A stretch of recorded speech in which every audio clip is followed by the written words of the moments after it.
Hello everyone, welcome to grammar centre. मी प्रगती.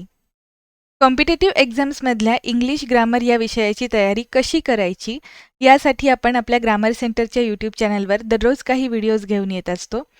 प्रश्न उत्तरांच्या स्वरूपात इंग्लिश ग्रामरची तयारी करतो आपण आणि या प्रश्नांची उत्तरं शोधत असताना आपण बाकीच्या ऑप्शन्सचे ॲनालिसिससुद्धा डिटेलमध्ये करत असतो.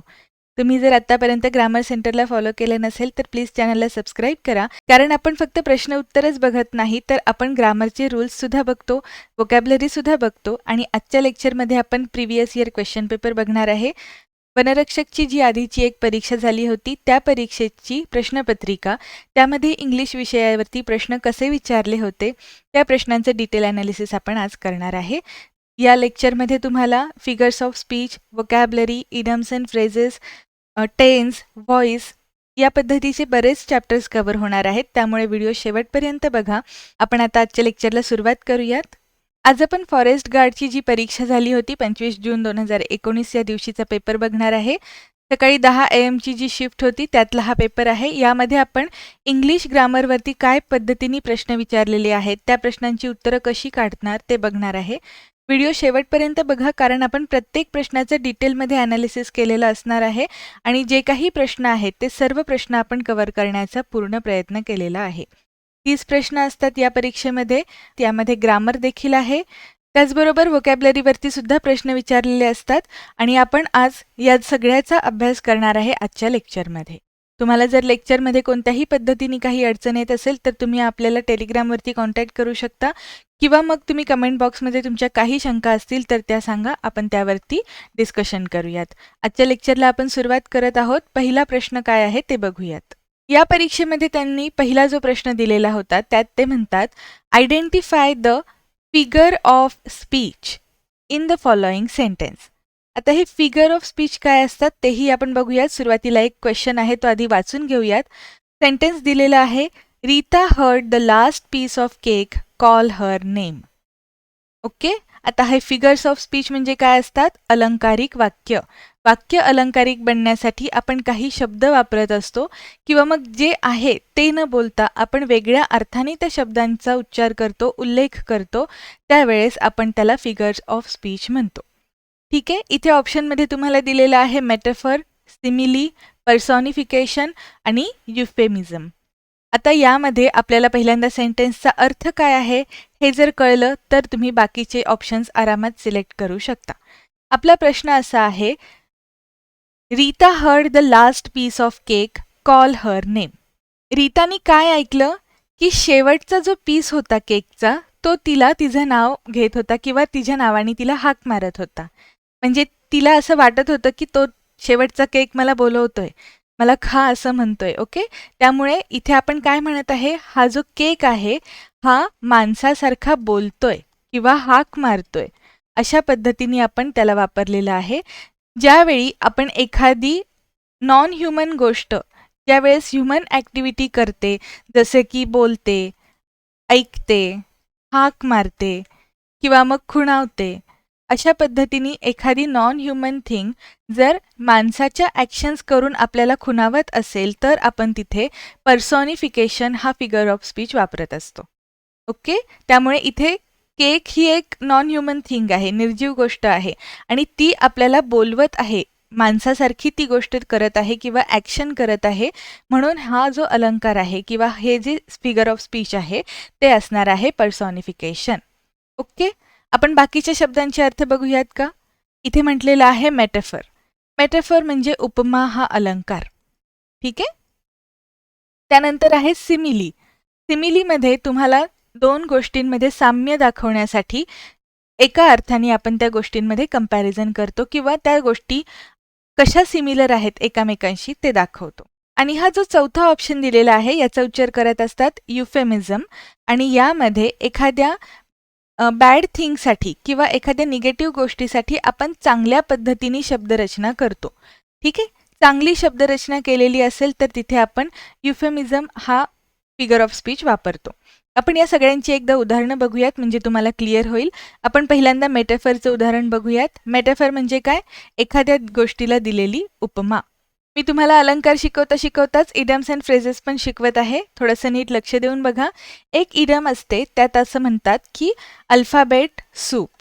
आता अल्फाबेट सूप हा शब्द तुम्ही ऐकलाय का कधी? याचा अर्थ काय असतो? ज्यावेळेस खूप जास्त प्रमाणात ॲब्रिव्हेशन्स किंवा मग ॲक्रोनिम्सचा वापर जर वाक्यात झालेला असेल, तर त्याला काय म्हणतात? Alphabet soup. सो आपण अल्फाबेट सूप ही उपमा कशाला दिलेली आहे? जास्त वापर केलेला आहे शॉर्टकटसाठी त्याला. हे झालं मेटाफरचं उदाहरण. दुसरं आहे सिमिली. सिमिली म्हणजे दोन गोष्टींमध्ये साम्य दाखवण्यासाठी वापरतो. सिमिलीचं उदाहरण बघूयात आपण. She is as fast as bullet train. म्हणजे ती खूप वेगात असते सतत. अशा अर्थाने आपण इथे त्या व्यक्तीची तुलना बुलेट ट्रेनसोबत केलेली आहे आणि आपण इथे दोघांमध्ये साम्य दाखवत आहोत. यावरून हा सिमिली हा फिगर ऑफ स्पीच होतो. पुढचं आहे पर्सॉनिफिकेशन, ज्याचं आपण बघितलेलं आहे की एखादी नॉन ह्युमन थिंग जर ह्युमन ॲक्टिव्हिटीज करत असेल, ह्युमन ॲक्शन्स परफॉर्म करत असेल, जसे की बोलणे, चालणे, हाक मारणे, ऐकणे या कुजबुजणे या अर्थाने कोणत्याही पद्धतीने जर तुम्ही ती ॲक्शन केलेली आहे असं दाखवत असाल, तर त्यावेळेस आपण कोणतं अलंकार वापरतो किंवा कोणता फिगर ऑफ स्पीच वापरतो? पर्सॉनिफिकेशन. आणि युफेमिझमचं आपण एक उदाहरण बघूयात. युफेमिझमच्या सेंटेन्सेसमध्ये आपण काय म्हटलं की एखादी निगेटिव्ह गोष्ट किंवा कंपॅरेटिव्हली बॅड गोष्ट चांगल्या शब्दात मांडणं. याचं उदाहरण एक आहे, म्हणजे मी जर म्हटलं सेकंड हँड कार. आता सेकंड हँड कार याऐवजी जर मी तुम्हाला प्री लव्ड कार असं म्हटलं, तर ते जरा जास्त चांगलं वाटतं ऐकायला. म्हणजे ही गोष्ट माझ्याकडून आधीच घेतलेली होती. प्री लव्ड कार किंवा मग प्री ओन्ड कार या अर्थाने तुम्ही सेकंड हँड गोष्टीसाठी वापरू शकता. या वेळेस तुम्हाला युफेमिझमचा वापर करायचा असतो. म्हणजेच काय? चांगल्या शब्दात, जरा बऱ्यापैकी शब्दात आपण मांडणी केलेली असते. हे सगळे फिगर ऑफ स्पीच सुद्धा आपण डिटेलमध्ये बघितलेले आहेत. आपल्या प्रश्नाचं ॲक्च्युअली उत्तर काय होतं? Option C. केकनी तिला हाक मारली, म्हणजे ही ह्युमन ॲक्टिव्हिटी त्या नॉन ह्युमन थिंगनी केली, हे सांगताना आपण ऑप्शन सीचा वापर करणार आहे. ओके, पहिल्या प्रश्नाचं उत्तर मिळालेलं आहे ऑप्शन सी. आता आपण पुढचा प्रश्न बघूयात. आजचं लेक्चर थोडं लेंदी असणार आहे. तुम्हाला 15-20 मिनिटांच्या लेक्चर्सची सवय झाली असेल, पण आज आपण खूप डिटेलमध्ये आणि पूर्ण 30च्या 30 प्रश्न बघणार आहे. त्यामुळे शेवटपर्यंत व्हिडिओ नक्की बघायचा, कुणीही मधूनच लेक्चर सोडून जायचं नाही. ओके, आपण आता क्वेश्चन बघूयात. Fill in the blank using the right form of simple present or present continuous tense. आपल्याला इथे क्लिअरली दिलेलं आहे की सिम्पल प्रेझेंट किंवा मग प्रेझेंट कंटिन्युअस टेन्स वापरा. दोन्हीपैकी एखादी गोष्ट आपल्याला वापरायची आहे. जी योग्य असेल ती आपण बघूयात. आपल्याकडे सब्जेक्ट आहे अनु. अनु dash a dress for herself at the moment. She dash all her clothes herself. इथे काय म्हणत आहेत की ती आत्ता एक ड्रेस बघत आहे, शिवत आहे किंवा मग बनवत आहे आणि ती तिचे सगळे कपडे स्वतःच शिवते. अशा अर्थाने आपण म्हणत आहोत जी गोष्ट रेग्युलर बेसिसवर होते, जी गोष्ट नेहमी घडते, ती सांगण्यासाठी आपण सिम्पल प्रेझेंट टेन्सचा वापर करत असतो. ज्यावेळी आपण ती गोष्ट सवयीची आहे, दररोज घडणारी ॲक्टिव्हिटी आहे असं म्हणतो, त्यावेळेस आपण सिम्पल प्रेझेंट टेन्सचा वापर करतो. आणि ॲक्च्युली क्वेश्चनमध्ये त्यांनी क्लिअरली दिलेलंच आहे. मग आपण असे शब्द कोणते आहेत ते पहिल्यांदा ऑप्शनमध्ये बघूयात आणि जे गरजेचे नाहीत ते तिथल्या तिथे एलिमिनेट करूयात. सगळ्यात पहिली गोष्ट ऑप्शन सी एलिमिनेट होतोय तर बघा, कारण इथे हॅज स्टिच वापरलेलं आहे, जे की परफेक्ट प्रेझेंट टेन्समध्ये येतं. आपल्याला वाक्यामध्ये परफेक्ट प्रेझेंट टेन्स कुठे वापरायचं असं सांगितलेलंच नाहीये, म्हणून सुरुवातीला ऑप्शन सी एलिमिनेट करून घ्या आणि मग आपण बाकीचे ऑप्शन्स काय आहेत ते बघायला जाऊयात. इथे पहिल्यांदा आपल्याला ती आत्ता ती गोष्ट करत आहे हे सांगितलेलं आहे, क्लिअरली दिलेलं आहे ॲट द मोमेंट, म्हणजे ही क्रिया आणखीन घडत आहे. एखादी गोष्ट सध्या बोलताना आत्ताच्या घडीला जर ती घडत असेल तर आपण तिथे प्रेझेंट कंटिन्युअस टेन्सचा वापर करतो. ती क्रिया चालू आहे हे दर्शवण्यासाठी. मग आता आपल्याला चालू वर्तमान काळासाठी व्हर्बला आयएनजी प्रत्यय जोडावा लागतो आणि त्याआधी आपल्याला एखादं हेल्पिंग व्हर्ब वापरावं लागतं. कर्त्यानुसार आपण नेहमी हेल्पिंग व्हर्बचा वापर करत असतो आणि एम, इज, आर यापैकी एखादं ते हेल्पिंग व्हर्ब असू शकतं. ही वाक्यरचना पूर्ण होण्यासाठी आपल्याला कोणतं ऑप्शन सुटेबल आहे ते बघूयात. जर तुम्ही विचार केलात तर इज मेकिंग हे 2 ऑप्शन आपल्याला आहेत. म्हणून मग आपण ऑप्शन डी सुद्धा एलिमिनेट करूयात. आणि आपण ऑप्शन सी तर मघाशीच एलिमिनेट केला होता. त्यामुळे आपलं काम सगळ्यात सोपं झालेलं आहे. ऑप्शन ए हे आपलं आन्सर असणार आहे. तुम्ही बघितलंत का की परीक्षेमध्ये आपण डिरेक्टली उत्तरापर्यंत पोहोचण्यासाठी ऑप्शन एलिमिनेशन टेक्निक वापरून सहज मार्क्स मिळवू शकतो आणि आपला इथे वेळ सुद्धा वाचतो. चॉईस लिमिटेड राहिला की मग विचार करायला आपल्याला वेळ मिळतो. आता इथे आपलं सेंटेन्स कसं होईल? अनु is making a dress for herself at the moment. इथे ॲट द मोमेंट ही आपल्यासाठी कीवर्डची गोष्ट होती. मी तुम्हाला दररोज जे लेक्चर्स घेतो त्यामध्ये पण नेहमी सांगत असते की कीवर्ड्सवरती फोकस करा. त्यानंतर दुसऱ्या फिल इन द ब्लँकमध्ये मग आपण स्टिचेस हा शब्द वापरणार आहे आणि ही ॲक्शन रेग्युलर बेसिसवर नेहमी घडते हे सांगत आहे, म्हणून आपण तिथे सिम्पल प्रेझेंट टेन्स वापरला. आपण आपल्या यूट्यूब चॅनलवरती दररोज ॲक्च्युली क्वेश्चन अँड आन्सर या स्वरूपामध्येच क्वेश्चन्स बघत असतो, लेक्चर्स कंडक्ट करत असतो. पण मी लवकरच टेन्स हा चॅप्टर डिटेलमध्ये शिकवणार आहे. यामध्ये आपण फक्त प्रश्न उत्तरं बघत नाहीयेत, यामध्ये तुम्हाला नॉर्मल बोलता येण्यासाठी सुद्धा कशा पद्धतीने टेन्सचा वापर करायचा हे मी शिकवणार आहे. त्याच्यावर ॲक्च्युली स्लाईड्सचं काम चालू आहे बनवायचं. टीम नसल्यामुळे थोडासा वेळ लागतोय मला बनवायला, कारण मी एकटीने सगळ्या गोष्टी हँडल करत असते. तो हा जो टेन्सचा चॅप्टर आहे, हा चॅप्टर आपल्यासाठी खूप इम्पॉर्टंट असणार आहे. तुम्हाला बोलता येईल, तुम्हाला ग्रामरचे रूल्ससुद्धा यातून समजतील. त्यामुळे टेन्सचं चॅप्टर येण्यासाठी किंवा त्याचे नोटिफिकेशन मिळवण्यासाठी चॅनलला सबस्क्राईब करायला विसरू नका, कारण हा जो टॉपिक आहे हा खूप इम्पॉर्टंट असणार आहे आणि तो फक्त स्पर्धा परीक्षेच्या विद्यार्थ्यांसाठी नाही आहे. इन जनरल कोणीही या टॉपिकमध्ये मराठीतून इंग्लिश बोलायला शिकेल याची मी तुम्हाला गॅरंटी देते. ओके, आपल्याला आपल्या प्रश्नाचं उत्तर मिळालेलं आहे. क्वेश्चन 2चा आन्सर काय आहे? Option A. आता आपण पुढचा प्रश्न बघूयात. क्वेश्चन 3 इथे काय म्हणतात ते? Pick the correct meaning of the highlighted idiom or phrase from the following. इथे तुम्हाला एक हायलाइट करून दिलेलं म्हण आहे.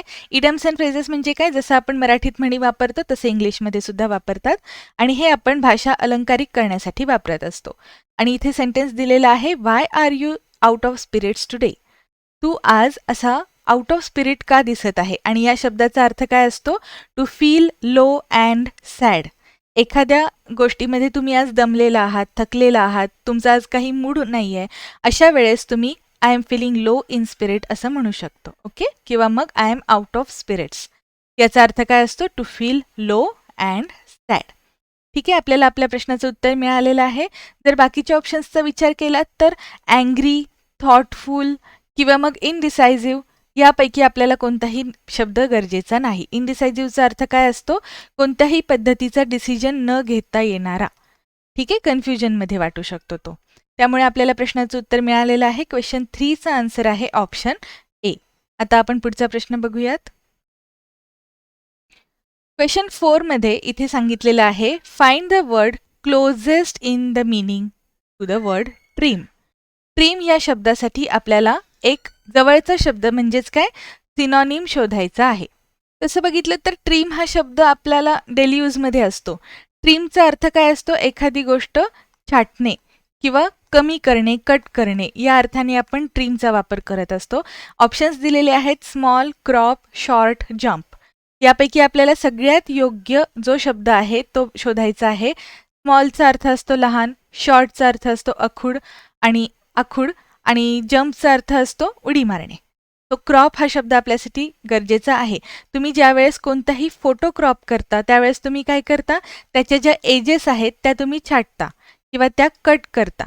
तर त्याला ट्रिमिंग सुद्धा म्हणतात. व्हिडिओ ट्रिम केला जातो आणि फोटो क्रॉप केला जातो. ठीक आहे, तो तुम्हाला ह्या शब्दाबद्दल कळलेलं आहे. ट्रिमचं सिनॉनिम आपल्यासाठी मिळालेलं आहे, ते काय आहे? क्रॉप. त्यामुळे क्वेश्चन 4चा आन्सर आपण काय लिहिणार आहे? Option B. पुढचा प्रश्न आहे, यात लिहिलेला आहे, pick the correct meaning of the highlighted idiom or phrase from the following. परत एकदा इडम्स अँड फ्रेजेसबद्दल त्यांनी प्रश्न दिलेला आहे.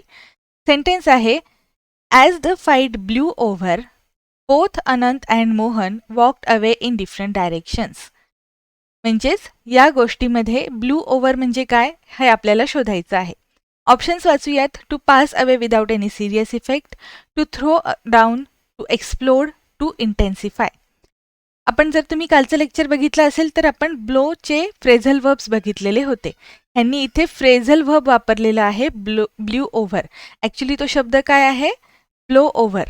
ओके, हे आहे फ्रेझल वर्ब. ब्लो ओव्हर हा असा शब्द आहे. आपण ह्याचा पास्ट टेन्स करत असताना वर्बचा पास्ट टेन्स केलेला आहे आणि तो शब्द आपण ब्लू ओव्हर बनवलेला आहे. ब्लो ओव्हर किंवा ब्लू ओव्हरचा अर्थ काय असतो? गंभीर परिणाम न होता ती गोष्ट घडते. ठीक आहे, तो आपण इथे म्हणू शकतो to pass away without any serious effect. Throw down म्हणजे फेकणे. एक्सप्लोड आणि इंटेन्सिफाय, तुम्ही जर कालचं लेक्चर बघितलं असेल तर आपण एक्सप्लोडसाठी ब्लो अप हे फ्रेझल वर्ब वापरत असतो, ब्लो ओव्हर नाही.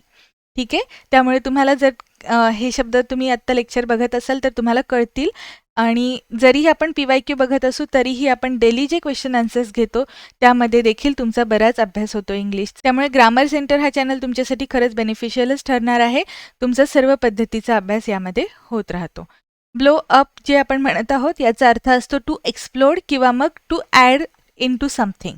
ओके, ज्यावेळेस आपण इंटेन्सिफाय एखाद्या गोष्टीमध्ये भर टाकणं म्हणतो त्यावेळेस सुद्धा आपण म्हणतो आपण फुगा फुगवतो, सो आपण we blow up the balloon. Okay, असं म्हणू शकतो. एखाद्या गोष्टीमध्ये हवा भरणे किंवा मग त्या गोष्टीचा स्फोट घडवून आणणे.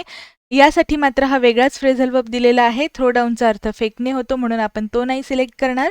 आणि ऑप्शन ए मग आपल्याकडे राहतो, तो आहे करेक्ट ऑप्शन. क्वेश्चन नंबर 5चा आन्सर आहे ऑप्शन ए. क्वेश्चन नंबर 6 आहे pick the synonym for the word penury. Okay, या शब्दाचा अर्थ बघायचा आहे. तुम्हाला या शब्दाचा अर्थ अजिबात माहिती नसेल तरीही तुम्ही गेसवर्कनी हे क्वेश्चन सॉल्व्ह करू शकता. तुम्हाला गेसवर्क करण्यासाठी मी एक हिंट देते. इथे तुम्हाला काय करायचं आहे, जे सिनॉनिम्स आहेत ते शोधायचेत. आणि जर एका शब्दाला तुम्हाला ऑप्शन्समध्ये समानार्थी शब्द सापडत असेल तर आपण तो ऑप्शन सिलेक्ट करायचा नाही. तुम्हाला मी डिटेलमध्ये समजावून सांगते. याचं उत्तर हे आहे, मी तुम्हाला नंतर एक्सप्लेन करेल. मी जे सांगत आहे की ही हिंट कशी वापरायची ते बघा. इथे मी म्हणत आहे प्रॉस्पेरिटी.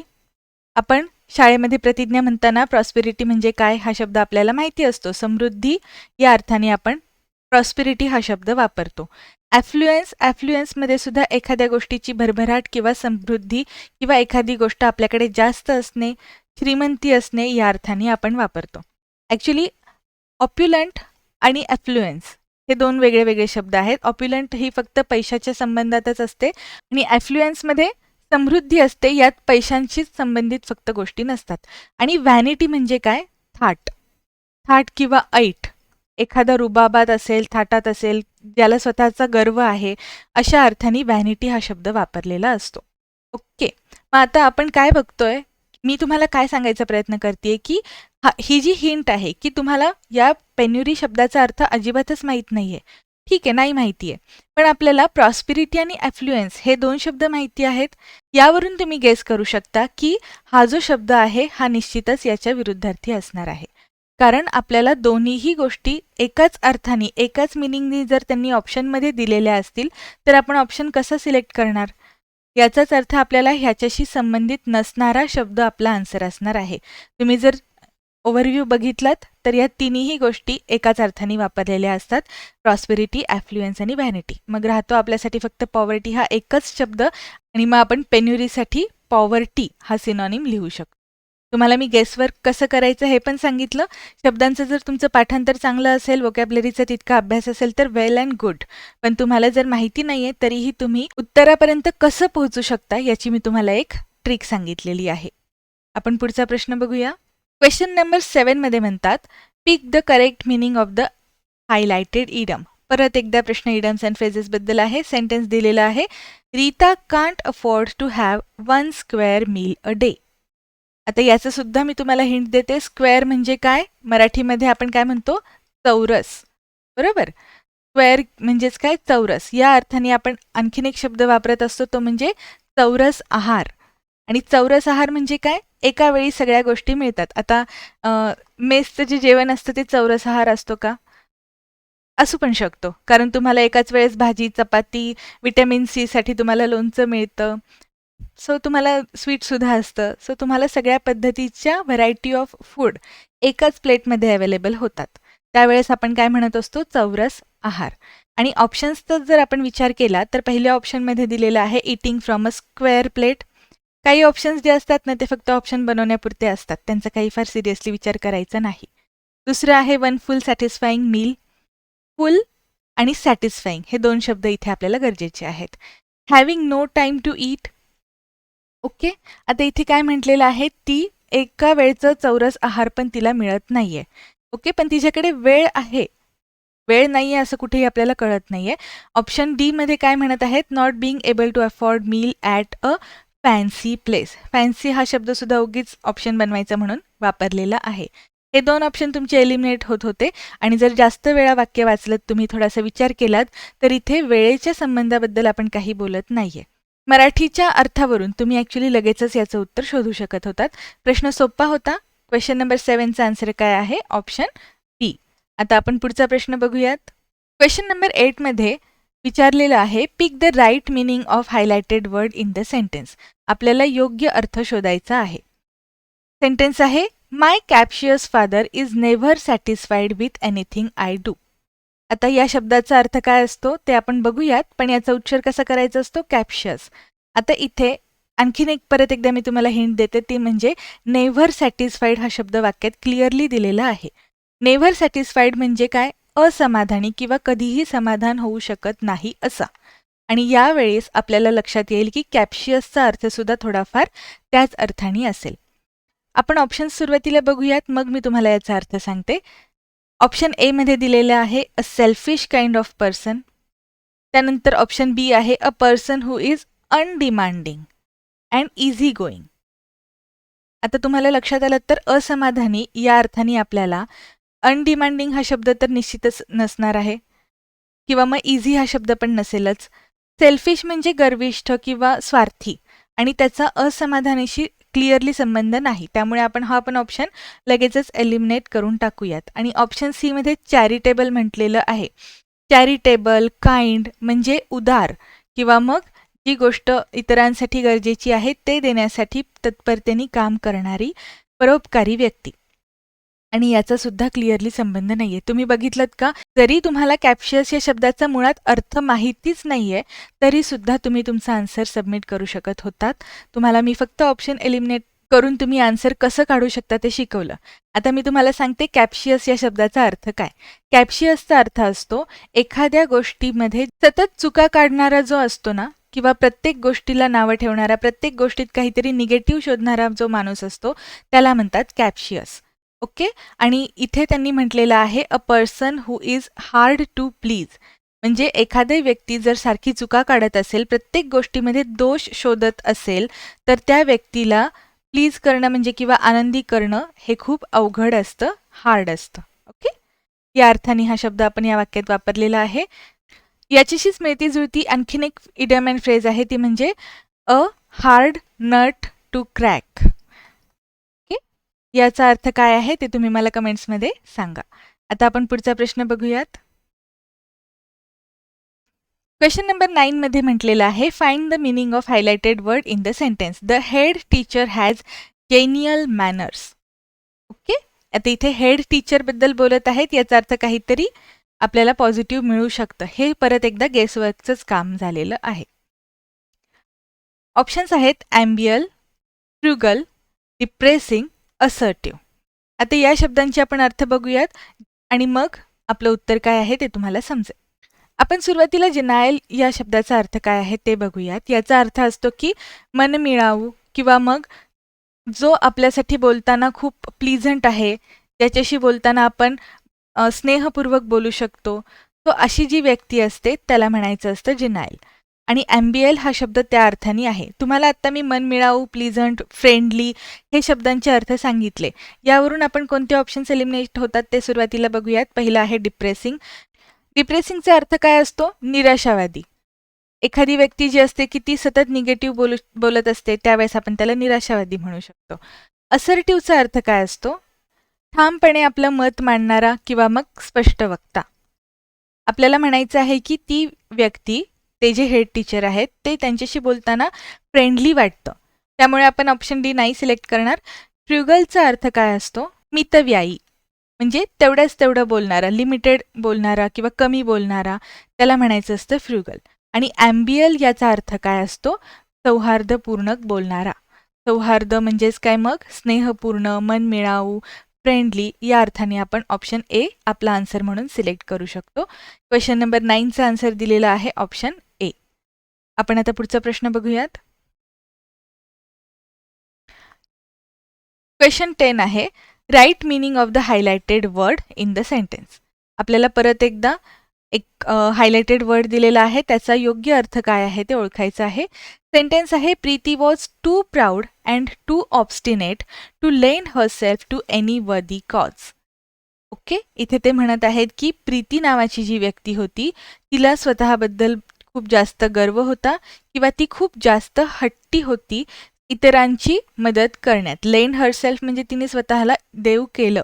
ओके, इतरांना चांगल्या कामात सुद्धा मदत करताना ती खूप स्वतःचा विचार करायची. शी वॉज प्राऊड.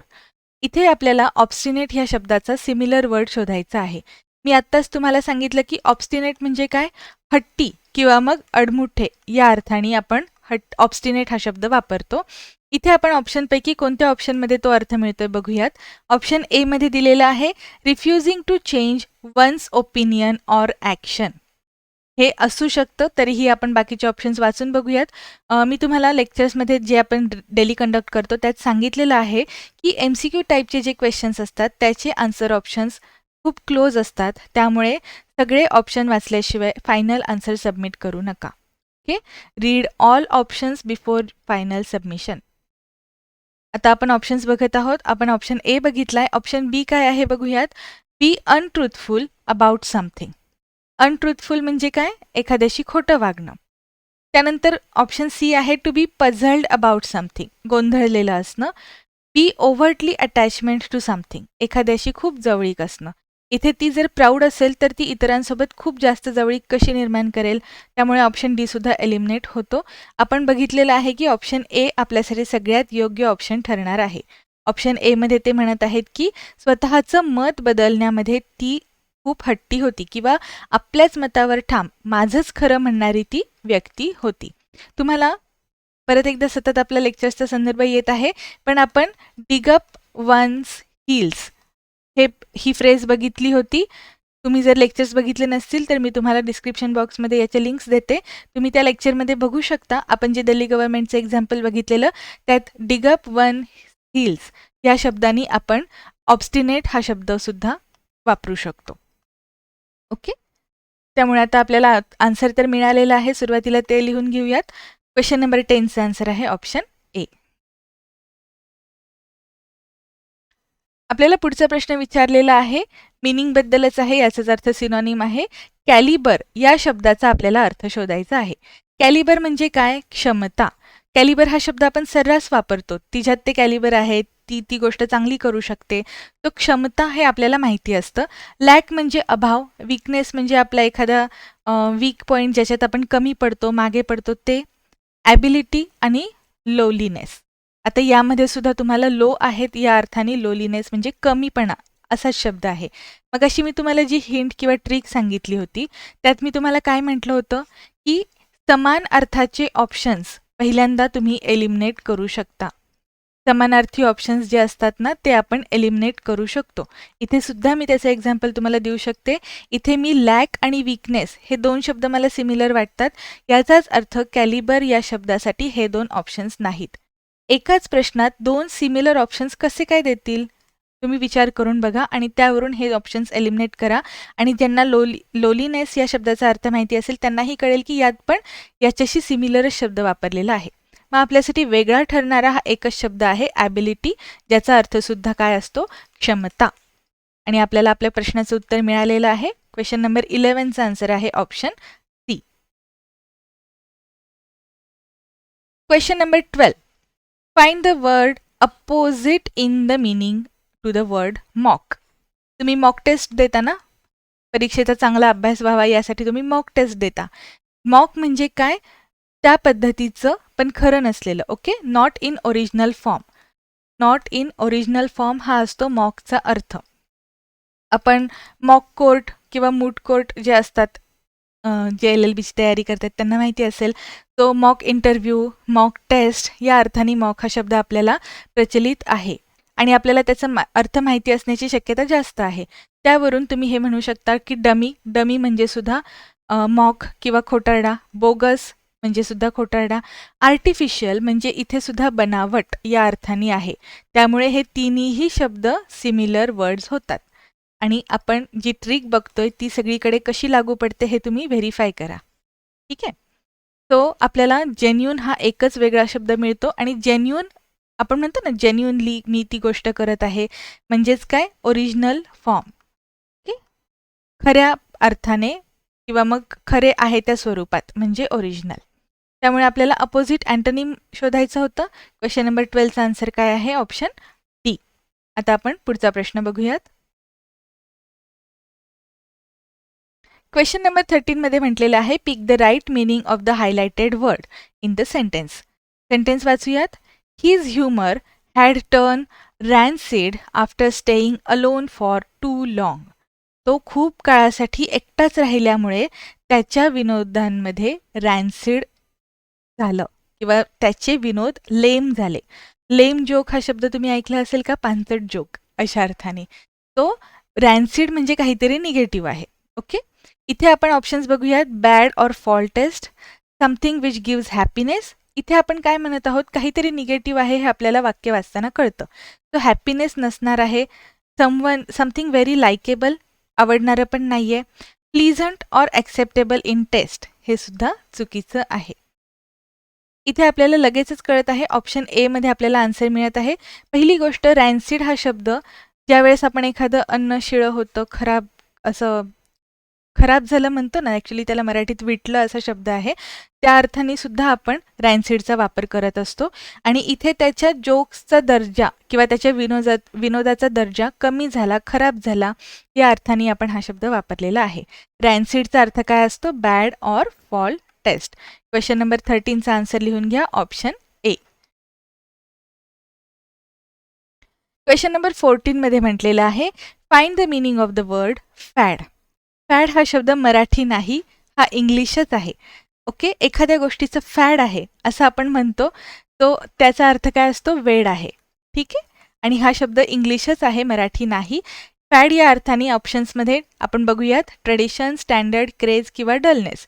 यात क्रेज म्हणजे एखाद्या गोष्टीचं वेड असणं या अर्थाने आपल्याला सिमिलर वर्ड मिळालेला आहे. ओके, सो फॅडचा सिमिलर वर्ड काय आहे? क्रेज.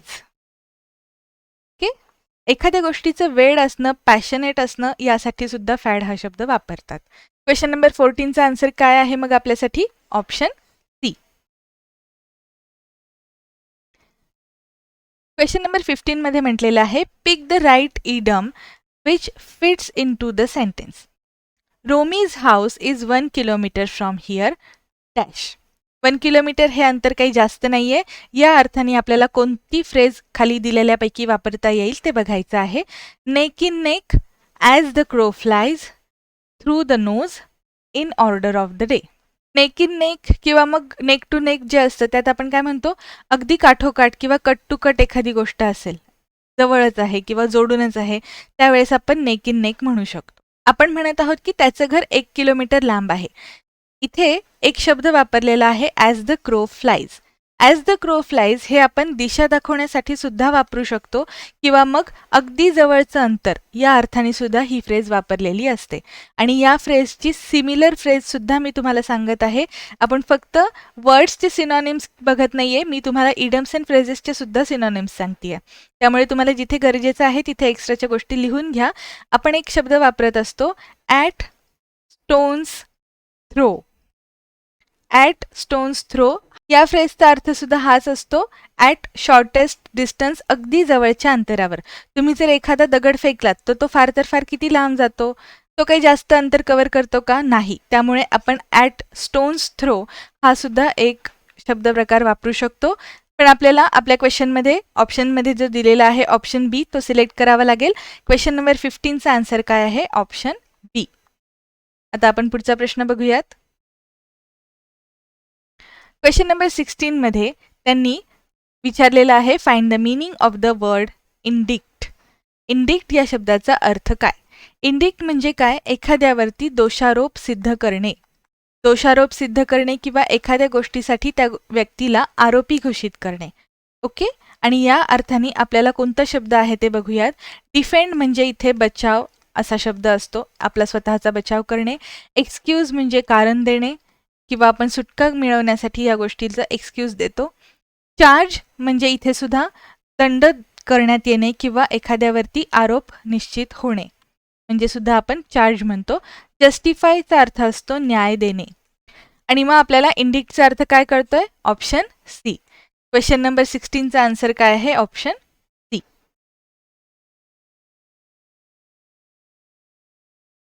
क्वेश्चन 17 मध्ये विचारलेला आहे, pick the right idiom which fits in to the sentence. She has dash in her life following her illness. म्हणजे तिने तिच्या आयुष्यामध्ये आजारपणानंतर एखादी व्यक्ती जोमाने उभी राहते. काहीतरी सेटबॅक जेव्हा आपला होतो ना, त्यानंतर आपण कधीतरी जोमाने उभे राहतो किंवा नव्याने सुरुवात करतो. अशा अर्थाने आपल्याला हे वाक्य दिलेलं आहे आणि आपल्याला बघावं लागेल की दिलेल्या वाक्यांमध्ये कोणता शब्द आपल्यासाठी फिट ठरतो.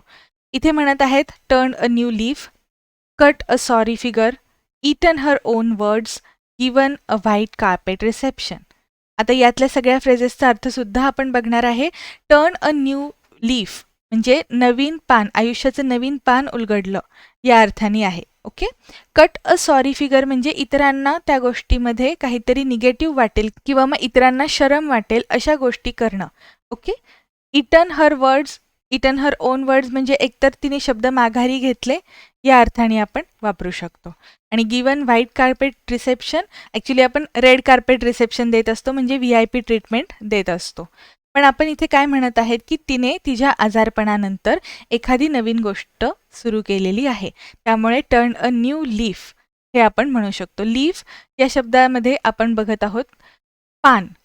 आता पानसाठी तुम्हाला लीफ किंवा मग पेज म्हणजे सुद्धा पान आपण म्हणतो, बरोबर? वहीचं, पुस्तकाचं पेज. तो आपण आयुष्याची नवीन सुरुवात करत आहोत, नवीन पालवी फुटलेली आहे या अर्थाने तुम्ही ही फ्रेज लक्षात ठेवू शकता. तुम्हाला क्वेश्चन नंबर 17चा आन्सर काय मिळालेला आहे? ऑप्शन ए.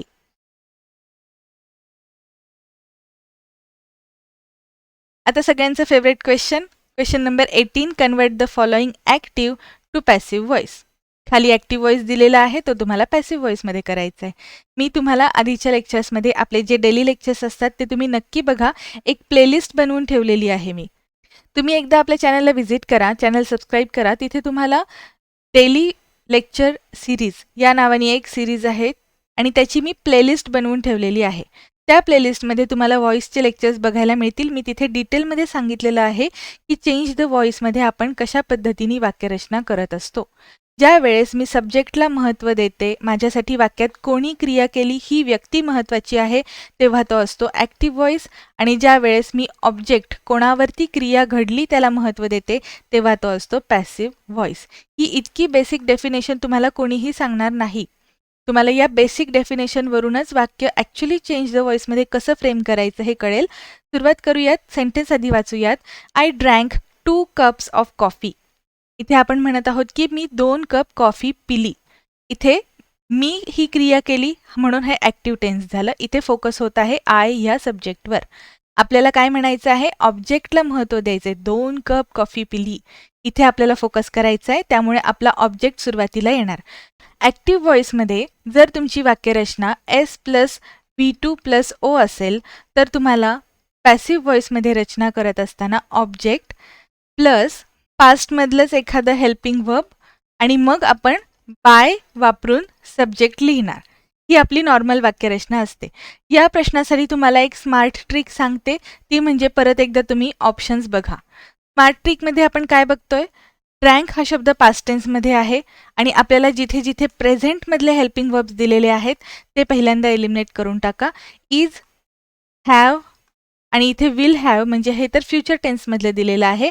आपण फक्त ऑप्शन्स वाचून आपलं उत्तर मिळवतोय, कारण इथे आपल्याला जे गरजेचे नाहीत ते हेल्पिंग वर्ब्स वापरलेले दिसत आहेत. जिथे एकाच ठिकाणी आपल्याला हॅड हे पास्ट टेन्समधलं हेल्पिंग वर्ब दिसत आहे. ॲक्च्युली ह्यांचं सेंटेन्स देताना इथे अगदी रूलचं ॲप्लिकेशन करण्यासाठी डिटेलमध्ये बघितलं तर ह्यांनी दिलेली वाक्यरचना चुकीची झालेली आहे. ह्यांनी वाक्य ॲक्च्युली सिम्पल पास्टमध्ये दिलेलं आहे आणि सिम्पल पास्टमध्ये आपण ॲक्च्युली वॉज किंवा वर हेल्पिंग वर्ब वापरून मग V3 वापरणार होतो.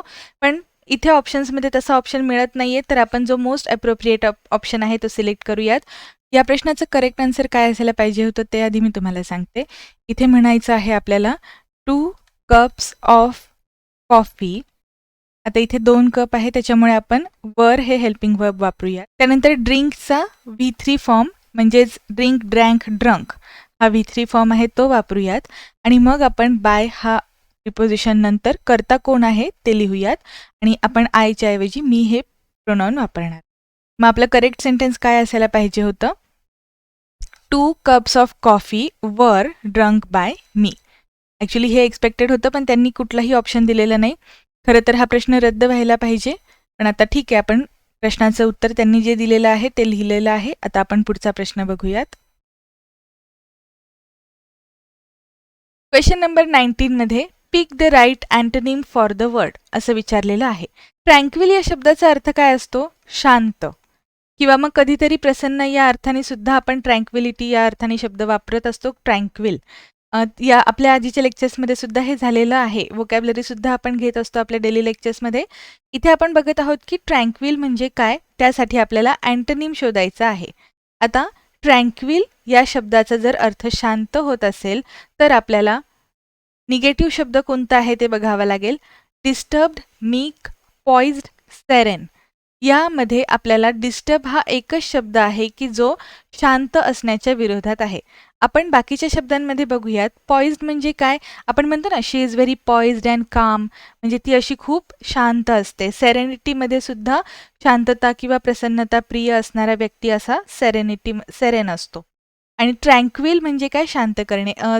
जर ज्यांच्या इथे कोणाकडे बिबट्या आला असेल तर तुम्ही बातम्यांमध्ये वाचलं असेल की ट्रँक्विलाइज्ड, ओके, लेपर्ड वॉज ट्रँक्विलाइज्ड. आपण त्या प्राण्याला किंवा मध्ये रानगवा आला होता पुण्यामध्ये, तिथे सुद्धा ट्रँक्विलायझेशन हा शब्द तुम्ही ऐकला असेल. तर ट्रँक्विलाइज करणे म्हणजे काय? एक डार्ट असतो, त्या प्राण्याला डार्ट मारून ते औषध देतात आणि त्यात त्याला शांत केलं जातं. ते ॲक्च्युली त्याला किल करतात का? नाही. त्यावरून तुम्ही लक्ष ठेवू शकता. हे जे प्रश्न असतात, हे जे शब्द असतात, हे आपल्या डेली लाईफमध्ये आजूबाजूला घडणारे असतात. थोडं लक्ष ठेवलं ना तर तुम्हाला इंग्लिश विषयाची भीती वाटायची बंद होईल. थोडंसं प्रॅक्टिस आणि अवेअरनेस या 2 गोष्टी तुमच्याकडे असल्या पाहिजेत. मीक या शब्दाचा अर्थ राहिलाय, आपण तो सुद्धा बघून घेऊयात. त्याचा सुद्धा अर्थ असतो शांत असणे. त्यामुळे मगाशी मी जी तुम्हाला ट्रिक सांगितली ती तुम्हाला खरंच किती ठिकाणी फॉलो होते की नाही ते तुम्हालाच कळेल. एकदा ह्या सगळ्या गोष्टी व्हेरीफाय करा, कारण जिथे ऑप्शन सिमिलर वाटतात ते ऑप्शन माझे एकाच प्रश्नाचे उत्तर असू शकत नाहीत. म्हणून मग जो ऑड मॅन आउट वाटतो तो तुम्ही सिलेक्ट करू शकता. हे सिनोनिम्स, अँटोनिम्सच्या बाबतीत ही ट्रिक फायदेशीर ठरते. आता आपण पुढचा प्रश्न बघूया. क्वेश्चन नंबर 19चा आन्सर पहिल्यांदा लिहून घेऊयात. ते आहे ऑप्शन ए. आता पुढचा प्रश्न बघूयात. क्वेश्चन नंबर 20 मध्ये आपल्याला त्यांनी विचारलेलं आहे identify the figure of speech in the following sentence. परत एकदा फिगर ऑफ स्पीचचाच प्रश्न विचारलेला आहे. ते म्हणतात the movie went on for an endless hour. आपण आधी ऑप्शन्स वाचून बघूयात, मग आपण काय उत्तर मिळतं ते बघूयात. सुरुवातीला इथे ऑक्झिमोरॉन दिलेला आहे. सेकंड ऑप्शनमध्ये आहे पर्सॉनिफिकेशन, नंतर आहे ॲपॉस्ट्रॉफी आणि नंतर आहे सिमिली. आपण पर्सॉनिफिकेशन आणि सिमिलीबद्दल ऑलरेडी मागच्या प्रश्नांमध्ये बघितलेलं आहे. आता आपण हे 2 ऑक्झिमोरॉन आणि ॲपॉस्ट्रॉफी थोडंसं डिटेलमध्ये बघूया. ऑक्झिमोरॉनमध्ये काय असतं? गोष्टींमध्ये विरोधाभास दाखवलेला असतो. आणि इथे मात्र एक गोष्ट लक्षात घ्या की पॅराडॉक्स नावाचा आणखीन एक अलंकार आहे. पण त्या पॅराडॉक्समध्ये 2 विरुद्ध अर्थाचे शब्द, 2 विरुद्ध अर्थाची वाक्य एकत्र असतात. आणि ऑक्झिमोरॉनमध्ये काय असतं? 2 विरोधाभास दाखवणारे शब्द जवळजवळ असतात. हा एकदम बेसिक फरक आहे. ठीक आहे. आपण ज्यावेळेस एंडलेस आवर म्हणतो, इथे आपण विचार करूयात. एंडलेस म्हणजे काय? कधीही न संपणारा अनंत, इन्फिनिटी. आणि आवर म्हणजे काय? 1 तास. 1 तासात ती गोष्ट 60 मिनिटामध्ये ती संपून जाते. पण एंडलेस म्हणजे कधीही न संपणारा. आणि आपण हे 2 शब्द जवळजवळ वापरलेले आहेत जे एकमेकांसाठी विरोधाभास निर्माण करतात. अशा वेळेस आपण ऑक्झिमोरॉन हा अलंकार वापरत असतो किंवा आपण त्याला फिगर ऑफ स्पीच म्हणत आहे. ऑक्झिमोरॉन्सचे जर आपण एक्झाम्पल्स बघितले तर फॉर एक्झाम्पल ओल्ड न्यूज, आता इथे तुम्हाला लक्षात येते की ओल्ड म्हणजे जुनं, न्यू म्हणजे नवीन, पण आपण ते 2 शब्द जोडून वापरले. आणखीन एक टिपिकल एक्झाम्पल आहे ते म्हणजे ॲक्ट नॅचरली. आता आपण नॅचरली म्हणजे स्वाभाविकपणे म्हणतो आणि आपण ॲक्च्युअली ॲक्ट करायला लावतोय. अजून एक आहे ते म्हणजे सिरियसली फनी. इथे आपण सिरियसली म्हणजे गंभीरपणे म्हणतो आणि फनी म्हणजे विनोदी. असे आपण जोडून शब्द वापरलेले असतात, त्यावेळेस तो ऑक्झिमोरॉन असतो. ओके, आपण हे डिटेलमध्ये बघितलेलं आहे आणि एंडलेस आवर हे ऑक्झिमोरॉनचं एक्झाम्पल आहे. ॲपॉस्ट्रॉफीमध्ये काय असतं, एखाद्या डेड किंवा नॉन लिव्हिंग थिंगला आपण हाक मारतो, एखाद्या व्यक्ती म्हणून आपण त्याला संबोधतो. इथे आपण संबोधन हा शब्द वापरू शकतो. इथे तुम्ही त्या गोष्टीला हाक मारत आहात, ती गोष्ट सध्या प्रेझेंट असेलच असं नाही. ठीक आहे, ती गोष्ट प्रेझेंट नाही तरीही आपण त्या गोष्टीला हाक मारतो, त्यावेळेस आपण ॲपॉस्ट्रॉफी हे फिगर ऑफ स्पीच वापरतो. याचं एक सिंपल एक्झाम्पल सांगते मी तुम्हाला. आपण कधीतरी टीव्ही बंद पडला तर आपण त्याला एकदम बोलतो ना, अरे चालू हो ना. आपण त्या टीव्हीला व्यक्ती आहे असं संबोधतो, बरोबर? आणि इथे आपण त्यावेळेस ॲपॉस्ट्रॉफी हे अलंकार वापरतो. हे पहिलं एक्झाम्पल तर आपल्याला आता बघितलं आपण. आता दुसऱ्या एक्झाम्पलमध्ये समजा आपल्याला डेड व्यक्ती असेल एखादी, तर आपण त्याला पण हाक मारतो. ती व्यक्ती आपल्यासाठी ॲक्च्युली अस्तित्वात नाही, आत्ता सध्या या जगात नाही, तरीही आपण त्याला हाक मारू शकतो. म्हणजे फॉर एक्झाम्पल ज्यावेळेस आपण आपल्या प्रिय व्यक्तीला आठवतो आणि त्यांचं काहीतरी नाव लिहितो. एखाद्या व्यक्तीची समजा बहीण वगैरे सध्या नाही आहे या जगात, पण तो तिला हाक मारतोय की ताई आज मला तुझी आठवण येते. अशा वेळेस आपण जे हाक मारतो, संबोधतो, त्यावेळेस ॲपॉस्ट्रॉफी हा अलंकार वापरलेला असतो. आपल्याला उत्तर मिळालेलं होतं, तरीही मी तुम्हाला जर परीक्षेमध्ये विचारलंच तर आपल्याकडे माहिती असावी म्हणून बाकीच्या सुद्धा गोष्टी सांगितलेल्या आहेत. जिथे जिथे मी तुम्हाला एक्स्ट्रा गोष्टी सांगितलेल्या आहेत त्या तुम्ही नोट डाऊन करत चला. क्वेश्चन नंबर 20चा आन्सर आपल्याला कळलेला आहे. ऑप्शन ए हे त्याचा आन्सर आहे. ऑक्झिमोरॉन हा अलंकार एंडलेस अवर या ठिकाणी वापरलेला आहे. क्वेश्चन नंबर 21 आहे identify the figure of speech. परत एकदा फिगर ऑफ स्पीच म्हणजेच अलंकारिक शब्दांबद्दल आपल्याला विचारलेलं आहे. The house was lit up with 1000 lights. इथे मात्र आपल्याला हायपरबोली हा अलंकार दिसत आहे, फिगर ऑफ स्पीच दिसत आहे. ॲक्च्युली आपण घरामध्ये 1000 दिवे लावतो का? नाही. पण आपण 4 जरी दिवे लावले तरी आपण काय म्हणतो की लक्ष लक्ष दिव्यांनी घर उजळलेलं आहे किंवा मग घरात दिवाळी आहे का आज? असं आपल्याला घरात कोणीतरी विचारतं, जास्त लाईट्स आपण लावल्या असतील तर. त्या अर्थाने हे आहे हायपरबोली. एक्झॅगरेशन असतं एखाद्या गोष्टीचं, म्हणजे वाढवून चढवून एखादी गोष्ट तुम्हाला सांगितलेली असते, तो असतो हायपरबोली हा figure of speech. Question number 21चा आन्सर काय आहे आपल्यासाठी? Option C. क्वेश्चन नंबर 22 मध्ये त्यांनी एक शब्द दिलेला आहे, त्याच्या अपोजिट मिनिंगचा शब्द आपल्याला शोधायचा आहे. क्वेश्चनमध्ये त्यांनी आउटविट हा शब्द दिलेला आहे. आता आउटविट म्हणजे काय? एखाद्याला धूर्तपणे किंवा मग हुशारीने, लबाडीने मात करणे, या अर्थाने हा आउटविट शब्द वापरलेला असतो. आणि या अर्थाने आपल्याला कोणता शब्द अपोजिट आहे ते बघायचं आहे. आपण शब्दांचे अर्थ बघूयात. आउटस्मार्ट याचा अर्थ सुद्धा तसाच असतो. डिसीव म्हणजे फसवणे. ओके, आता तुम्ही गेस करताना आउटविट, आउटस्मार्ट, आउटफॉक्स हे शब्द सिमिलर वाटतात, त्याच्यामुळे ते नाही कन्सिडर केले तरी चालतील. डिसीव आणि क्लेवरपैकी आपल्याला शोधायचं होतं. डिसीवचा अर्थ असतो फसवणे आणि क्लेवर म्हणजे हुशार. ओके, आता यामध्ये पण तुम्ही जर हुशारीने मात केली म्हटलं तरीही हा प्रश्न परत एकदा थोडासा डाऊटफुल आहे, पण तरीसुद्धा फसवणे म्हणजे आउटस्मार्ट करणे किंवा धूर्तपणे लबाडीने वागणे या अर्थाने आहे. म्हणून हे 3 शब्द आपल्याला सिमिलर मिळत आहेत आणि क्लेव्हर हा एक मात्र आपल्यासाठी ऑडमॅन आउट असेल आणि तो आपण आपलं आन्सर म्हणून सिलेक्ट करू शकतो. 22 मध्ये आपल्याला ऑप्शन सी सिलेक्ट करायचा आहे आपला आन्सर. आता पुढचा प्रश्न आहे, त्यात लिहिलेला आहे convert the following active to passive voice. इथे परत एकदा ॲक्टिव्ह सेंटेन्स दिलेला आहे, ते तुम्हाला पॅसिव्ह व्हॉइसमध्ये कन्वर्ट करायचं आहे. मग अशी मी काय सांगितलं ते लक्षात ठेवा. सब्जेक्टला न महत्त्व देता आपल्याला ऑब्जेक्टला हायलाईट करायचं आहे. I will never forget this experience, म्हणजे हा एक्सपिरियन्स मी कधीही विसरू शकत नाही असं आपल्याला म्हणायचं आहे. आपण याचं जर मराठी वाक्य बनवलं तर ते काय होईल? हा अनुभव माझ्याकडून कधीही विसरला जाणार नाही. त्यामुळे आपण आता बघूयात की आपण कोणतं ऑप्शन सिलेक्ट करू शकतो. इथे पण जर तुम्ही ट्रिक वापरायची ठरवलीत तर इथे विल हा हेल्पिंग वर्ब वापरला गेला आहे आणि फॉरगेट हा आपला V1 आहे. आपल्याला फॉरगेटचं V3 वापरायचं आहे. जिथे जिथे V3 आहे तो आपला ऑप्शन असेल. जर आपण बघितलं तर ऑप्शन सगळीकडे V3 दिलेलाच आहे. आता आपल्याकडे राहतो फक्त विल हा शब्द. विल हा शब्द फ्युचर टेन्समध्ये आहे आणि त्यामुळे जो इतर टेन्समध्ये आहे तो ऑप्शन आपण पहिल्यांदा एलिमिनेट करू. बघितलं तर इज हे हेल्पिंग वर्ब आपल्याला प्रेझेंट टेन्समध्ये वापरलेलं दिसतं, त्यामुळे आपण हे दोन ऑप्शन एलिमिनेट करून टाकूयात. त्यामुळे आपल्याकडे ऑप्शन ए आणि ऑप्शन सी राहतात. इथे आपण वुड नॉट बी फॉरगॉटन म्हणत आहे आणि this experience will never be forgotten. आता इथे तुम्हाला लक्षात घ्यायचं आहे की आपल्याला विनाकारण पास्ट टेन्स करण्याची गरज नाही आणि दिलेलं वाक्य मात्र आहे तसंच ठेवायचं आहे. इथे सुद्धा आपल्याला कुठली उपचारी करायची नाहीये. त्यामुळे आपल्याला ऑप्शन सी हा सगळ्यात जास्त योग्य ऑप्शन आपल्यासाठी मिळत आहे. क्वेश्चन नंबर 23चा आन्सर आहे ऑप्शन सी. क्वेश्चन नंबर 24 सुद्धा व्हॉइसचाच आहे, पण इथे त्यांनी प्रश्न विचारण्याची पद्धत थोडी वेगळी केलेली आहे. ते म्हणतात select the correct passive voice. इथे तुम्हाला ॲक्टिव्ह टू पॅसिव्ह नाहीच विचारलेलं, त्यांनी फक्त पॅसिव्ह व्हॉइस ओळखा हे म्हटलेलं आहे.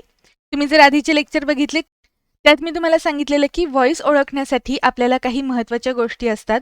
त्या महत्त्वाच्या गोष्टी म्हणजे काय, तर व्हर्बचा थर्ड फॉर्म वापरलेला असतो आणि आपण जे हेल्पिंग व्हर्ब वापरलेलं असतं ते मात्र दिलेल्या टेन्सनुसार असतं.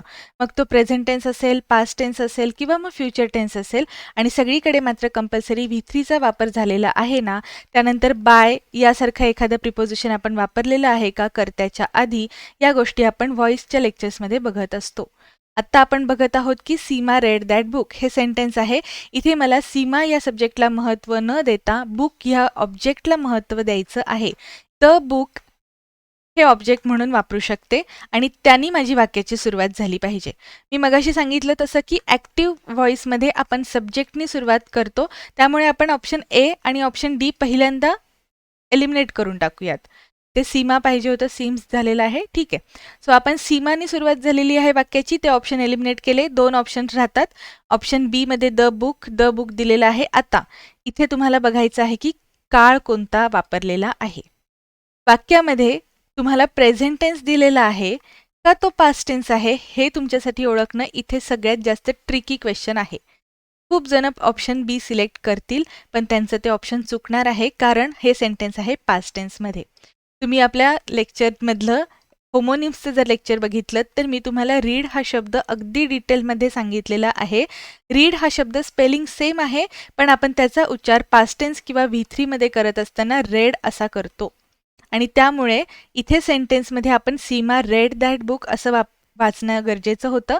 हे सेंटेन्स जर प्रेझेंट टेन्समधलं असतं तर इथे मी रीड ह्या शब्दाला एस प्रत्यय लावला असता आणि रीड्स असा शब्द बनवला असता. त्यामुळे माझा हा सेंटेन्स पास्ट टेन्समध्ये आहे हे कळणंच माझ्यासाठी ट्रिक होती आणि यावरून तुम्ही ऑप्शन सी सिलेक्ट करणार आहेत. The book was read by Seema. हे जे रेड आपण वापरलेलं आहे हे आहे V3. ओके, ही खूप सोपी प्रश्न असतात, पण आपण परीक्षेमध्ये इतक्या गोष्टींमध्ये डिटेलमध्ये जायला आपलं डोकं जरा काम करायचं कमी करतं. त्यामुळे तुम्ही विचार करून प्रश्न सोडवा. तुम्हाला टेन्सचं चॅप्टर मी परत एकदा सांगते की टेन्सचे व्हिडिओ लवकरात लवकर घेऊन येण्याचा मी पूर्ण प्रयत्न करेन, पण जितकं शक्य आहे तितके तुम्हाला टेन्सचे चॅप्टर्स फायदेशीर ठरतील.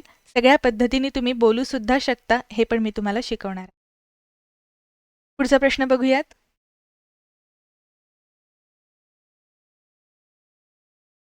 क्वेश्चन नंबर 25 मध्ये आहे identify the figure of speech. Figure of speech मध्ये म्हटलेलं आहे they are as different as night and day. ते दोघं दिवस रात्रीसारखे वेगळे वेगळे आहेत. म्हणजे एक जण दिवस आहे तर एक जण रात्र आहे. ओके, असं म्हणत आहेत. आणि मगाशी आपण ह्या सगळ्यांचे अर्थ बघितलेले आहेत. अगदी युफेमिझमचा पण अर्थ आपण बघितलाय. आपण काय म्हणत आहोत की ते दोघं जसे रात्र दिवस असतात तसे वेगळे आहेत. ते दोघं आकाश सागरासारखे आहेत. आणि मी परत एकदा तुम्हाला इडम्ससाठी सुद्धा एक सिनॉनिम सांगते. इडम्स अँड फ्रेजेससाठी सुद्धा आज आपण भरपूर सिनॉनिम्स बघितलेले आहेत. फक्त शब्दांचे सिनॉनिम असतात असं नाही. या अर्थाची एक इडम आहे ती म्हणजे they are like apples and oranges. याचा अर्थ सुद्धा हाच असतो की ते अगदी भिन्न आहेत. अगदी वेगवेगळ्या टोकांच्या दोन व्यक्ती आहेत.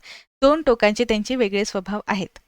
ओके, आय होप तुम्हाला हे आजचं लेक्चर हेल्पफुल ठरत असेल, कारण आपण यामध्ये दिलेल्या ऑप्शन्सपैकी तर कोणतं बरोबर कोणतं चूक ते बघतोच आहे, पण त्याबरोबर मी तुम्हाला भरपूर ठिकाणी जिथे शक्य आहे तिथे एक्स्ट्रा इन्फॉर्मेशन देण्याचा प्रयत्न केलेला आहे. तुम्हाला जर आजचा व्हिडिओ आवडला तर लाईक करायला विसरू नका. आपण पुढचा प्रश्न बघूयात.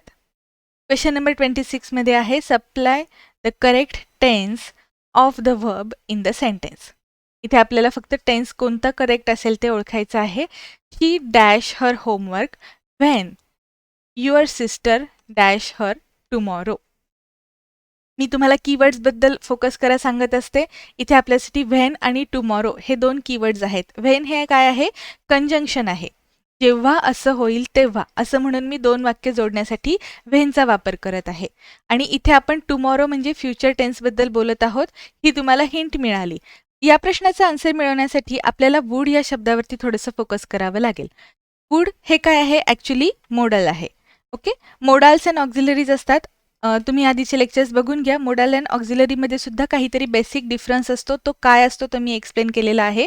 इथे आपण बघत आहोत की वुड हे मोडाल आहे. आपल्याला वाक्यात टेन्सची जेव्हा सेंटेन्सेस रचना करायची असते त्यावेळेस आपण हेल्पिंग व्हर्ब्स वापरतो. आणि वुड हे आपल्यासाठी हेल्पिंग व्हर्ब नाही आहे सध्या तरी. वुड जर आपल्याला वाक्यात वापरायचं असेल तर ते आपण डायरेक्ट इनडायरेक्टमध्ये किंवा जिथे आपल्याला पोलाइटली एखादी गोष्ट विचारायची आहे त्यावेळेस ॲज अ मोडाल म्हणून यूज करतो. त्यामुळे आपण वुड असणारे शब्द जे ऑप्शन्स आहेत ते सुरुवातीला एलिमिनेट करून टाकूयात आणि मग आपल्याकडे ऑप्शन ए आणि सी साठी विचार करायला स्कोप आहे. आता आपल्याला इथे बघायचं आहे की ऑप्शन ए मध्ये तर आपल्याला विल हॅव फिनिश्ड हे परफेक्ट फ्युचर टेन्समधलं वाक्य येणार आहे. इथे आपण कोणता टेन्स बनवत आहे? Perfect future tense. No doubt हा आपला पहिला ऑप्शन दोन्हीकडे सेम मिळतोय त्यामुळे आपण याच्यावर फार विचार करत बसणार नाही. आता आपल्याकडे ऑप्शन ए आणि सी मधलं हे जे SEEC आणि SEES हे 2 शब्द यातला करेक्ट फॉर्म वापरणं गरजेचं आहे. आपल्यासाठी दुसऱ्या वाक्यामध्ये करता आहे युअर सिस्टर आणि सिस्टर हे काय आहे? थर्ड पर्सन सिंग्युलर करता आहे. ओके, आणि थर्ड पर्सन सिंग्युलर करता जर असेल तर आपण तिथे दिलेल्या व्हर्बला एस किंवा ES प्रत्यय जोडत असतो आणि मग आपण ते वाक्य सिंपल प्रेझेंट टेन्समध्ये कन्वर्ट करतो. आणि हे आपल्याला करणं अपेक्षित आहे कारण सिंपल प्रेझेंट टेन्स, आता तुम्ही म्हणाल की इथे टुमॉरो हा शब्द वापरलेला आहे आणि तरी देखील मी सिंपल प्रेझेंट टेन्स कसा वापरणार? तर तुम्हाला एक गोष्ट लक्षात घ्यायची आहे ती म्हणजे ज्या वेळेस एखादी गोष्ट अगदी टाइम टेबलप्रमाणे फिक्स असते किंवा मग क्लॉजच्या नियमानुसार तुम्ही जर वाक्यामध्ये फ्युचर टेन्स वापरलेला असेल पहिल्या पार्टमध्ये तर तुमचा नेक्स्ट पार्ट जो आहे कंजंक्शन नंतरचा तो कोणत्याही टेन्समध्ये असू शकतो.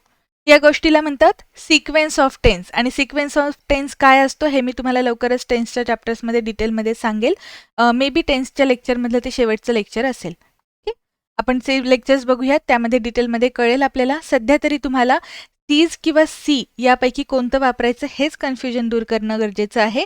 त्यामुळे सिस्टर हा एकवचनी करता आहे तर आपण सीज हे व्हर्ब वापरूयात आणि आपलं वाक्य पूर्ण करूयात. आणि मग आपल्याला क्वेश्चन नंबर 26चा आन्सर काय मिळत आहे? Option A. क्वेश्चन नंबर 27 मध्ये विचारलेला आहे pick the right meaning of the highlighted word. परत एकदा आपल्याला सिनॉनिम बद्दलच प्रश्न आहे. The opera was quite stupendous. तुम्ही गीता कपूर ती डान्स इंडिया डान्समधली जी जज असते ती नाही का स्टुपेंडो फेंटेबुलसली काहीतरी म्हणते पुढे, त्यावरून हे गेस करतात. सगळ्यांनी ते कार्यक्रम बघितलेले असतात त्यामुळे कधीतरी हा शब्द आपण ऐकलेला असतोच. ठीक आहे, तर तुम्हाला काहीतरी खूप भारी झाल्यावरती ते म्हणते एवढं तर लक्षात असेल. त्यामुळे बोरिंग आणि टेरिबल हे शब्द काढून टाका ऑप्शन्समधून. आता अमेझिंग आणि इम्पॉर्टंट यामध्ये तुम्ही गेस करू शकता आरामात की अमेझिंग म्हणजे खूप भारी खूप छान या अर्थाने. त्यामुळे स्टुपेंडसचा अर्थ काय असतो? अमेझिंग. आपण बघितलं का सगळं ऑप्शन न वाचता सुद्धा मला डायरेक्ट उत्तर मिळतं. अगदी हार्डली 10 सेकंदामध्ये आपण आन्सर काढू शकतो. ओके, ठीक आहे. तर ही प्रश्न एकदा परत वाचून बघूयात. The opera was quite stupendous, something that is amazing, something of little importance, something very boring, something terrible. Terrible म्हणजे भयावह भयानक. ओके, एखादी गोष्ट खूपच वाईट असेल तर आपण त्याला टेरिबल म्हणू शकतो. ओके, सो तुम्हाला क्वेश्चन नंबर 27चा आन्सर सहज मिळालेला आहे ऑप्शन ए. क्वेश्चन 28 मध्ये म्हटलेलं आहे pick the correct meaning of the highlighted idiom and phrase. Sentence आहे I am sure the facts are going to tell against your case. आता tell against म्हणजे विरोधात बोलणे. या अर्थाने कुठे आहे ते बघूया. To go against, to lose due to carelessness, to come out, to affect someone or something negatively. इथे क्लिअरली दिलेलं आहे टू गो अगेन्स्ट म्हणजे विरोधात जाणे. विरोधात बोलणे, विरोधात जाणे दोन्ही अर्थाने हे शब्द एकमेकांना सिमिलर आहेत.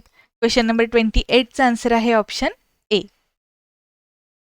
क्वेश्चन नंबर 29 मध्ये विचारलेला आहे, pick the right antonym for the word. विरुद्धार्थी शब्द. प्लेथोरा हा शब्द आहे. या शब्दाचा अर्थ काय असतो? एखादी गोष्ट अबंडन्स किंवा जास्त प्रमाणात असणे. खूप जास्त प्रमाण असेल एखाद्या गोष्टीचं तर त्याला म्हणतात प्लेथोरा. आता एक गोष्ट लक्षात घ्या, मी तुम्हाला मगाचपासून जी ट्रिक सांगतेय ती कशी कामात येते. एक्सेस म्हणजे जास्त, फीस्ट म्हणजे सुद्धा तुम्हाला अगदी मेजवानी मिळते किंवा ट्रीट मिळते त्यावेळेस पण फीस्ट वापरतात. आणि कॉम्पिटन्सी म्हणजे पूरक असणे. आणि डेफिशियन्सी हा एकच असा शब्द आहे दिलेल्या बाकीच्या ऑप्शन्सपैकी जिथे तुम्हाला कमतरता दिसत आहे. ओके, बाकीचे 3 एकमेकांशी सिमिलर वाटतात, पण इथे डेफिशियन्सीमध्ये मात्र कमतरता आपल्याला शब्द मिळतो आणि अबंडन्सच्या विरुद्ध हा शब्द आहे. आणि म्हणून आपण क्वेश्चन नंबर 29चा आन्सर लिहून घेऊयात, ऑप्शन ए. आता आपण आपल्या या प्रश्नपत्रिकेतला जो शेवटचा प्रश्न आहे तो बघूयात. क्वेश्चन नंबर 30 मध्ये विचारलेला आहे, find the meaning of the highlighted word in the sentence. Take some edible food when you go there. एडिबलचा अर्थ काय असतो? खाण्यायोग्य. इथे म्हटलं आहे अनपॅलेटेबल. आता पॅलेटेबल म्हणजेच खाण्यासाठी योग्य. आणखीन एक शब्द असतो पॉटेबल. आता तुम्ही जर पिण्याचं पाणी म्हणत असाल तर त्यासाठी आपण शब्द वापरत असतो पॉटेबल वॉटर. ओके, हा शब्द सुद्धा आपल्या लेक्चरमध्ये आपण घेतलेला आहे, तो बघून घ्या तुम्ही एकदा. त्यानंतर आपण इथे म्हणत आहोत डायजेस्टिबल. डायजेस्टिबल म्हणजे पचण्यायोग्य. Okay, junk. जंक म्हणजे फास्ट फूड या अर्थाने आहे, काहीतरी अरबट चरबट खाणं. प्री कुक्ड म्हणजे आधी शिजवलेलं. आपल्याला इथे सगळ्यात योग्य शब्द डायजेस्टिबल हा सापडतो. असं अन्न घेऊयात सोबत की जे खाल्लं जाईल, पचनासाठी सोपं असेल किंवा जे पचेल. खाल्लं जाईल किंवा पचेल हे दोन्ही सिमिलर अर्थाने वापरलेले आहेत. आपल्याला ऑप्शन्स कितीही कन्फ्युजिंग वाटले तरी जो जास्त योग्य वाटतो तो ऑप्शन सिलेक्ट करायचा असतो. म्हणून आपण क्वेश्चन नंबर 30 साठी ऑप्शन बी सिलेक्ट केलेला आहे. तुम्ही आत्ताच बघितलं की तुम्हाला जर वाटत असेल की 15-20 मिनिटाच्या लेक्चरमध्ये इतकं काय शिकवलं जातं किंवा इतक्या छोट्याशा लेक्चरमधून मला खरंच शिकायला मिळतं का? आत्ता जी प्रश्नपत्रिका आपण सोडवली त्यात तुम्हाला लक्षात आलं की कितीतरी ठिकाणी आपल्या आधीच्या लेक्चर्सचा रेफरन्स आलेला आहे. त्यामुळे तुम्ही आपल्या लेक्चर्सला फॉलो करायला विसरू नका. या चॅनलवरती तुम्हाला निश्चितच तुमच्या येणाऱ्या स्पर्धा परीक्षांमध्ये इंग्लिश विषयाची तयारी करण्यासाठी चांगले चांगले व्हिडिओज अवेलेबल होतील. ज्या विद्यार्थ्यांनी माझे आधीचे व्हिडिओ बघितलेले असतील त्यांना माहिती आहे की मी मुळात इंग्लिश विषयाची आवड निर्माण करण्यासाठी अगदी बेसिकपासून शिकवत आहे. इथे मला नुसतंच प्रश्नाचं उत्तर काय आलं किंवा ग्रामरमध्ये असे रूल्स असतात इतकं सांगून बास करायचं नाहीये. मला विद्यार्थ्यांना इंग्लिशची भीती आधी घालवायची आहे, इंग्लिशमध्ये आवड निर्माण करायची आहे. तुम्हाला जर आजचं लेक्चर आवडलं असेल तर व्हिडिओला लाईक करा. आणखीन PYQचे व्हिडिओज तुम्हाला बघायला आवडतील का हे तुम्ही मला कमेंट बॉक्समध्ये नक्की सांगा. आणि कोणत्या परीक्षेसाठी PYQ बघत आहात ते पण सांगा, म्हणजे आपण त्या पद्धतीने येणाऱ्या व्हिडिओजचं स्वरूप ठरवू शकतो. आता आपण उद्याचं आपले जे डेली लेक्चर असतं त्या लेक्चरमध्ये भेटूयात. थँक्यू.